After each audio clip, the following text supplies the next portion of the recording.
So my name is Andrea Buono. I am an interventional cardiologist working at Fondazione Poliambulanza in Brescia in Italy, and today I will discuss the results of DETAL NEO registry, a study assessing the safety and efficacy of the new generation ACURATE neo2 transcatheter earth valve in the context of TAVI.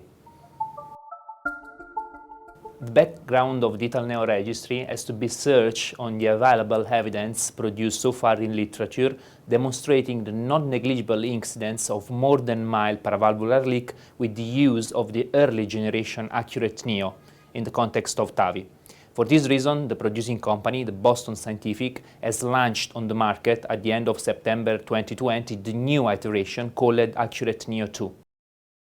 The device used in the study is the ACURATE neo2.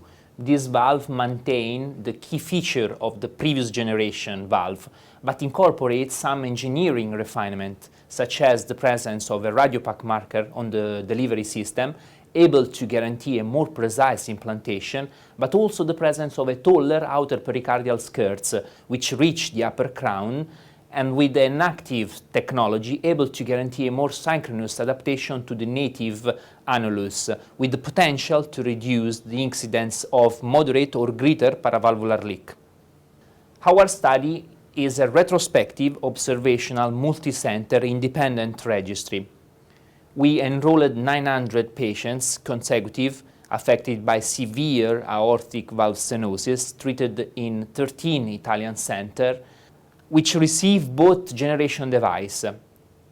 Of the 900 patients, 680 received the earlier generation device, whereas 220 were treated with the ACURATE neo2 valve. To account for the non-randomized nature of the study, we performed a 1-to-1 propensity score match in order to have the final results of 205 pairs of patients.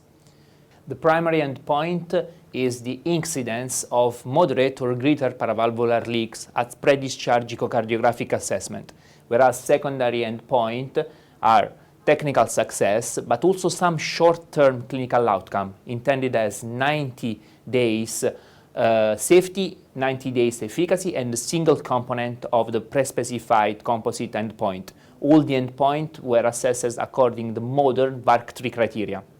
We demonstrate a significant reduction of the primary endpoint with the use of new generation ACURATE neo2 that occur in 3.5% of the patients, compared with 11.2% of patients treated with the early generation device. Also, the technical success were high in both groups with comparable results, and this is intuitive since this definition does not include the presence of more moderate or greater paravalvular leaks, but also data concerning the short-term clinical outcome are encouraging because we see a higher number of safety and efficacy 90-day success with the new generation device. My take-home message is that ACURATE neo2 is improve its performance, especially in the context to reduce paravalvular leak. And I think now this valve is ready to be used in a broad and large population of patients in the context of TAVI.